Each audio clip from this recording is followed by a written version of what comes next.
All right, today we're doing something a little different.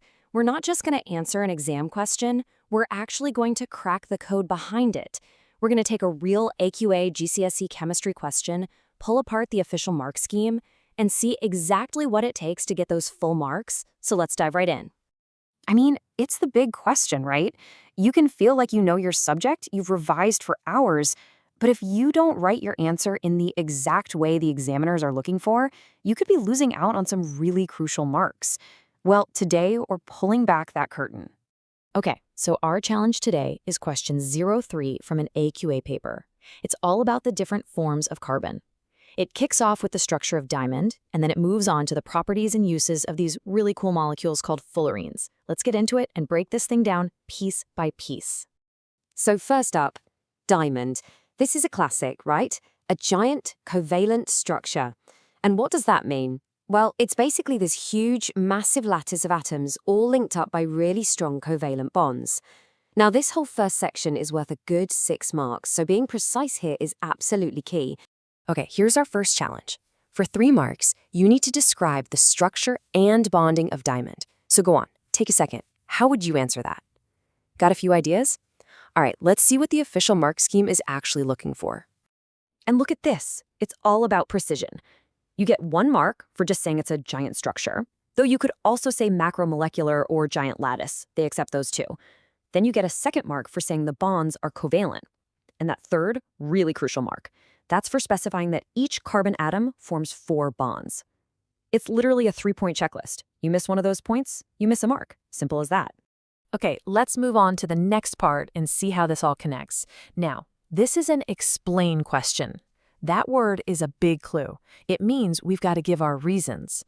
The question is, why does diamond have such a high melting point? And again, it's for 3 marks. And here's where you can really see the logic they want.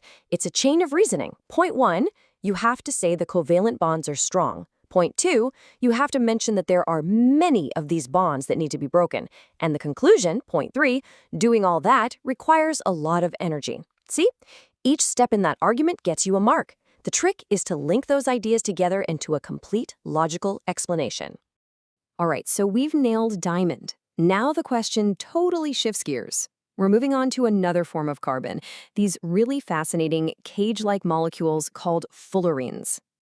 So this one's pretty straightforward. They show you a picture of a C70 molecule and ask you what it is. Is it a fullerene, graphene, nanotube, or polymer? And yep, it's 1 mark, straight in the bag. The answer is fullerene. It's a simple knowledge check, for sure, but hey, it's an easy mark if you've revised your different forms of carbon. Okay, now we're moving into an application question. They're telling us that these molecules can be used to carry drugs around the body. So we have to suggest one reason why their structure makes them so good for that job. And this is why looking at a mark scheme is so useful. Check this out. There isn't just one right answer. You get the mark if you say it's hollow, or unreactive, or not toxic. You could also talk about its large surface area to volume ratio. And they even say you can write that it acts as a cage or traps the drug. This is a great example of how sometimes there are a bunch of different ways to get the exact same mark. Okay, we're on the home stretch now. The last part of question 03 is a calculation.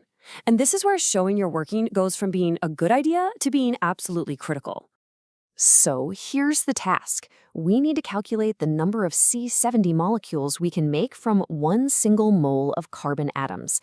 And helpfully, the question gives us the Avogadro constant to work with. Now, before we jump into the numbers, let's just quickly remember what the Avogadro constant actually is. It's just the number of particles, atoms, molecules, whatever, in 1 mole of something. So you can imagine we have this massive pile of single carbon atoms, right? And our job is to figure out how many little 70-atom bundles, those C70 molecules, we can make from that pile. And here's the key thing. The mark scheme gives you marks for your method, not just for getting the right answer at the end. You get the 1st mark for step 1, just dividing that 1 mole of carbon by 70. That tells you how many moles of C70 molecules you have. The 2nd mark comes from step 2, taking that number and multiplying it by the Avogadro constant. Even if you mess up the math, showing those steps proves you know what you're doing. So you follow those steps, punch it into your calculator, and you get to the final answer, which is worth that 3rd and final mark, 8.6 times 10 to the 21. Nailing that calculation gets you the point. Okay, so we have picked apart every single part of question 03. But what's the big picture here? What are the key lessons? What's the code we've actually cracked for getting those top marks? So here are the big takeaways from all this. Number 1, use the right scientific words. Covalent, giant structure, these aren't just fancy terms, they're precise, and they get you marks. Number 2, for explain questions, build your answer like a story, step by step.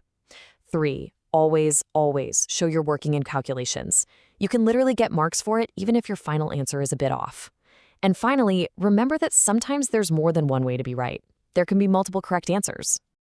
So you see, when you understand how the mark scheme works, you're not just learning chemistry anymore. You're learning how to show what you know in a way that gets you the credit you deserve. You've basically got the key to unlocking those marks. The only question is, what are you going to master next?